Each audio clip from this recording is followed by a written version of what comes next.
Okay, calm down.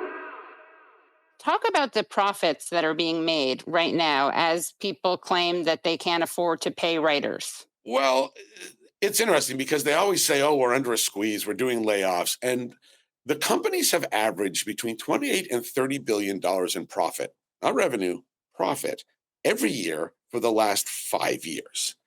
And the reason they feel squeezed is not because they're not profitable, because Hollywood is a mature industry. And anybody who's been following what's been going on in American business for the last 30 years, it's going to sound like a very old story. It's a mature industry, and so it's really hard to go in and make a killing in it and a fortune in it. But what if you make the point of it not profit, but growth? And that's what happened. The streaming model gave these companies a chance to start following the Wall Street mantra of, oh, we're going to give you exponential growth. Growth is going to be the point of this. And so when these guys say, oh, we're squeezed, we're not hitting our numbers, they're not profitable. They're not hitting the insane growth numbers that the Wall Street people demand for the ridiculous payouts that they want. My sympathy level is zero, because, if they argue, oh, we can't afford to pay people because we took $30 billion in debt so Discovery could buy Warner Brothers, I would like you to go to the WGA and point to the writer who told them that was a good idea. None of this us thought was a good idea. The stuff we do, which is make entertainment, movies and television, comedy variety shows, that is profitable. People love them in this country. People love them in other country. You are making money selling it. We would like our percentage of that money, please. That's it. How possible do you think it is for shows to critique the system, whether it's the television system, the streaming system, capitalism? How much critique is allowed? What's the old joke? You can imagine the apocalypse, but not the end of capitalism. I think that every show does their best. And look, it's so weird. We're working with multi-billion-dollar companies to make entertainment, and they give us a certain amount of freedom. When we were making Leverage back in 2008, we started. It was right after the crash, and we were ferociously anti-capitalist. We made the bad guys rich people, and all of our bad guys were based on real people doing real corporate crimes. We pulled trial testimony to put in the characters' mouths.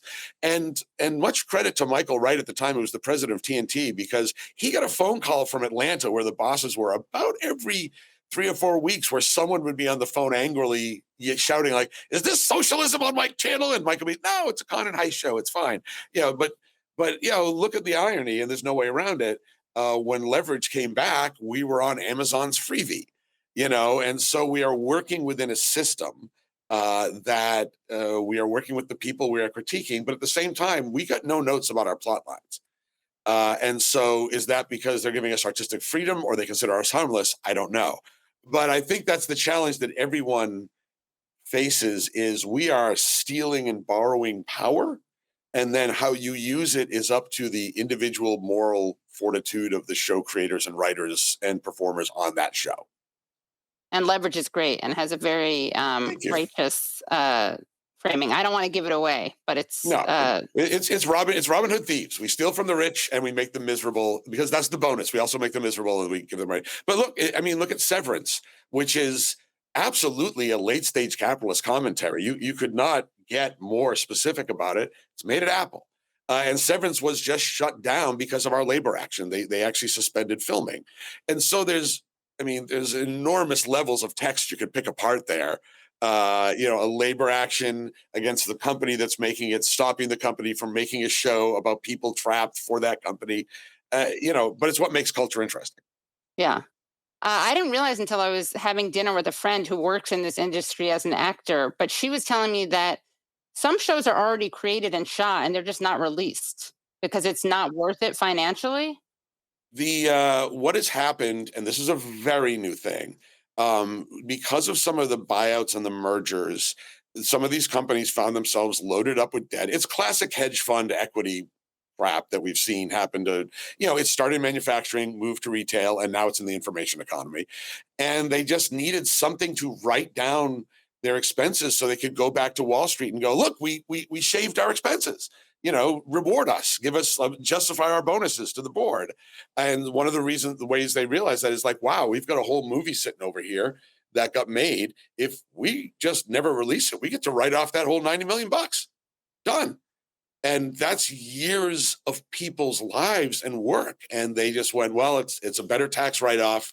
I don't know how much money it'll generate us as a release. I know it's going to make me some money as a tax write-off. And this is a very brand new thing.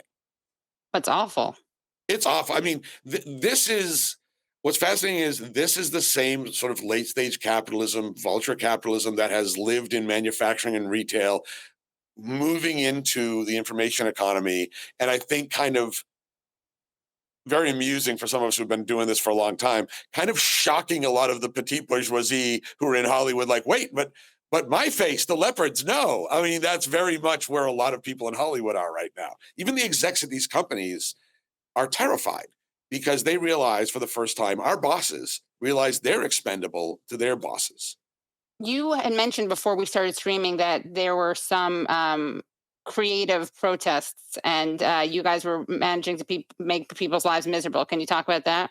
Yeah, I mean, I think that one of the good things is you really shouldn't have picked with writers. I mean, we just sit around all day thinking about stuff. So not only have there been some wonderful protests that have gotten groups together, we had the African American Writers protest at Disney and the Asian American Pacific Islanders protest. We had a mariachi band outside Netflix.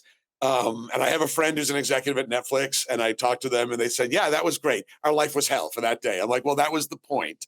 You know, they actually tried to put a sign outside Warner Brothers from the Burbank cops, like, "Remember, honking your horn is a misdemeanor, and we will ticket you." And they did that specifically because the people at Warner Brothers were getting sick of it. But that's because people driving are supportive. People driving are excited to see anybody out on a strike line these days trying to shove back against the bosses. So yeah, and we have a couple other fun, creative things coming down the pike I'm not allowed to talk about, but we're going to make sure that it stays interesting for the next few weeks.